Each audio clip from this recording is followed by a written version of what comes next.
If you filled up your petrol car recently and felt that sting at the pump, you're not imagining it. Owning a petrol car is quietly becoming more expensive than ever before. And what's surprising is that it's not just fuel prices driving this change. There's a much bigger shift happening behind the scenes, and it's reshaping the true cost of owning a traditional gasoline vehicle. Because right now, something fundamental is changing in the global auto industry. And if you still drive a petrol car, you're starting to feel the impact. Let's start with the obvious part: fuel. Petrol prices have always fluctuated, but in recent years, the trend has been increasingly unpredictable. Global supply chain disruptions, geopolitical tensions, and production cuts have made oil markets more volatile than ever. That means even small disruptions can cause noticeable price spikes. And here's the problem: when fuel becomes unstable, owning a petrol car becomes harder to budget for. You're no longer dealing with predictable monthly costs. Instead, you're constantly exposed to global events you can't control. But fuel is just the beginning. There's a second layer that many people don't immediately notice: maintenance. Petrol cars are mechanically complex. They rely on hundreds of moving parts working together: engines, transmissions, exhaust systems, fuel injectors, and more. Over time, these components wear down and repairs become inevitable. Now compare that to electric vehicles, which have far fewer moving parts.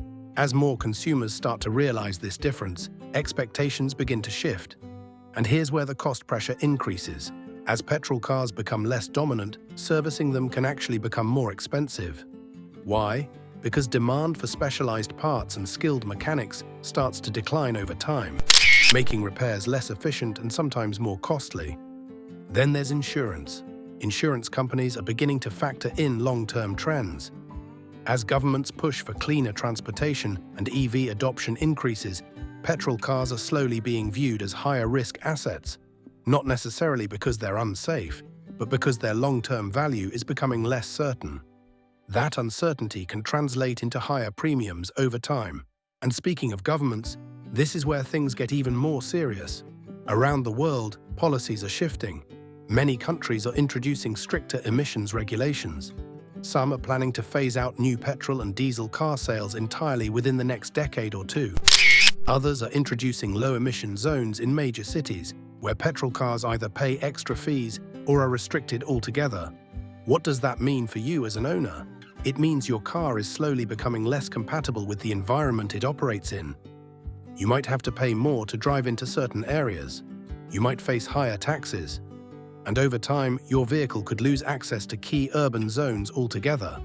That's not just inconvenient, it directly affects the value of your car. Because resale value is another hidden cost that's starting to shift. Traditionally, cars depreciate over time. That's normal. But petrol cars are now facing a different kind of depreciation, one driven by market perception. As more people move toward electric vehicles, demand for used petrol cars may begin to weaken. And when demand drops, resale values follow. So even if your car runs perfectly, it might be worth significantly less in the future simply because fewer people want it.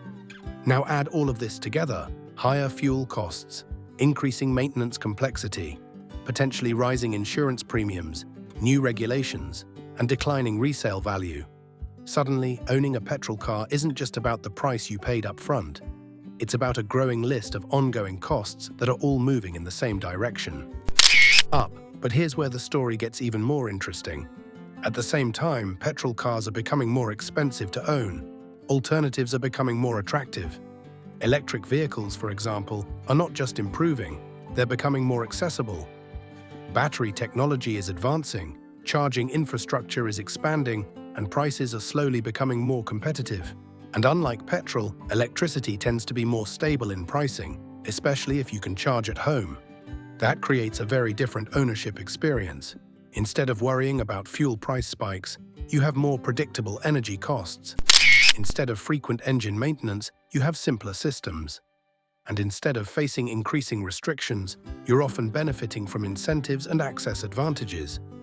This shift is subtle but powerful, because it changes how people make decisions. In the past, the question was, can I afford to buy this car?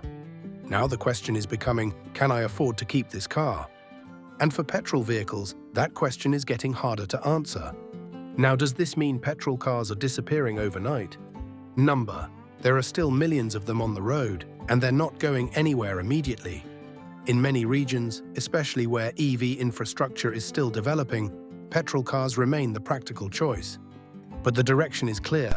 The economics are shifting, and once economics start to change, behavior follows. People begin to think differently about long-term costs. Businesses adjust their strategies, governments accelerate their policies, and manufacturers shift their focus toward future technologies. All of this creates momentum, and that momentum is what's making petrol car ownership feel more expensive, even if you don't notice every individual factor right away. It's not just one thing, it's everything happening at once. So the next time you're at the pump, it's worth asking a bigger question. Is this just a temporary increase in fuel prices, or is it part of a much larger shift in how transportation works? Because if current trends continue, owning a petrol car won't just be more expensive in the short term. It could become one of the most costly choices in the long run. And that's why this moment matters. Not because petrol cars are suddenly unaffordable overnight, but because the balance is starting to tip. Quietly, steadily, and in a way that's becoming harder to ignore. Owning a petrol car didn't just get more expensive, it entered a whole new phase.